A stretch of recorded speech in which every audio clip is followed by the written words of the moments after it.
وفاقی کابینہ نے پنجاب حکومت کی سفارش پر تحریک لبیک پاکستان کو کالعدم قرار دینے کی منظوری دے دی۔ انسداد دہشت گردی قانون کے تحت وفاقی حکومت کو یہ اختیار حاصل ہے کہ وہ کسی بھی جماعت یا گروہ کو خلاف آئین اور قانون سرگرمیوں کا مرتکب قرار دیتے ہوئے کالعدم قرار دے۔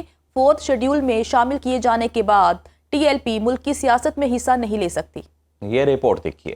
وفاقی کابینہ نے متفقہ طور پر ٹی ایل پی کو کالعدم جماعت قرار دینے کی منظوری دے دی۔ اجلاس کا اعلامیہ جاری کر دیا گیا۔ اعلامیہ کے مطابق پنجاب حکومت کی درخواست پر وزارت داخلہ نے سمری وفاقی کابینہ میں پیش کی۔ وفاقی کابینہ کو ٹی ایل پی کی پرتشدد اور دہشت گردانہ سرگرمیوں پر بریفنگ دی گئی۔ اجلاس کے شرکاء کو بتایا گیا کہ 2016 سے قائم تحریک لبیک پاکستان نے پورے ملک میں شرنگیزی کو ہوا دی۔ اس تنظیم کی وجہ سے ملک کے مختلف حصوں میں شرنگیزی کے واقعات ہوئے۔ 2021 میں بھی اس وقت کی حکومت نے ٹی ایل پی پر پابندی عائد کی تھی۔ 6 ماہ بعد پابندی اس شرط پر ہٹائی گئی کہ یہ تنظیم آئندہ ملک میں بدامنی نہیں پھیلائے گی۔ ماضی میں بھی اس تنظیم کے پرتشدد احتجاج میں سیکورٹی اہلکار اور بے گناہ راہگیر جاں بحق ہوئے۔ بریفنگ اور حکومت پنجاب کی سفارش کے بعد وفاقی کابینہ نے قرار دیا کہ ٹی ایل پی دہشت گردی اور پرتشدد کارروائیوں میں ملوث ہے۔ ضابطے کے تحت وزارت داخلہ ٹی ایل پی پر پابندی کا گیزٹ نوٹیفیکیشن جاری کرے گی۔ انسداد دہشت گردی قانون کے تحت وفاقی حکومت کو یہ اختیار حاصل ہے کہ وہ کسی بھی جماعت یا گروہ کو خلاف آئین و قانون سرگرمیوں کا مرتکب قرار دیتے ہوئے کالعدم قرار دے اور اس پر پابندی عائد کر دی جائے۔ پابندی کے تحت اس جماعت یا گروہ کو 4 شیڈول میں بھی شامل کیا جاتا ہے۔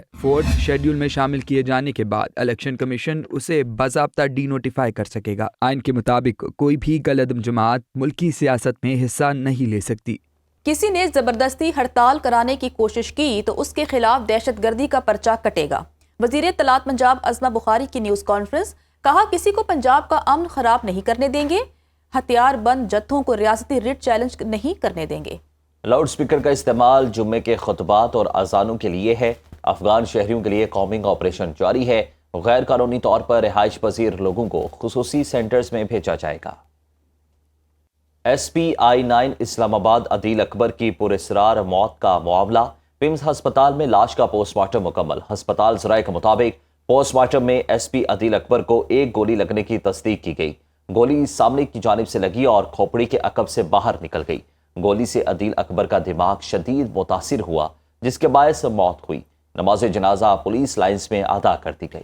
وزیر مملکت طلال چودھری اور پولیس حکام نے شرکت کی۔ جسد خاکی آبائی علاقے کو روانہ کر دیا گیا۔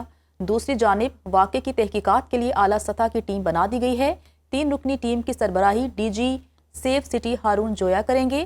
D I G operation Jawad Tariq اور D I G security Atiq Tahir team میں شامل۔ تحقیقات کا آغاز عدیل اکبر کے ڈرائیور اور آپریٹر سے کیا جائے گا۔ سیف سٹی کیمروں کی تمام فوٹیجز حاصل کر لی گئی ہیں۔ پوسٹ مارٹم رپورٹ اور فورینزک کی بنیاد پر تحقیقات کو آگے بڑھایا جائے گا۔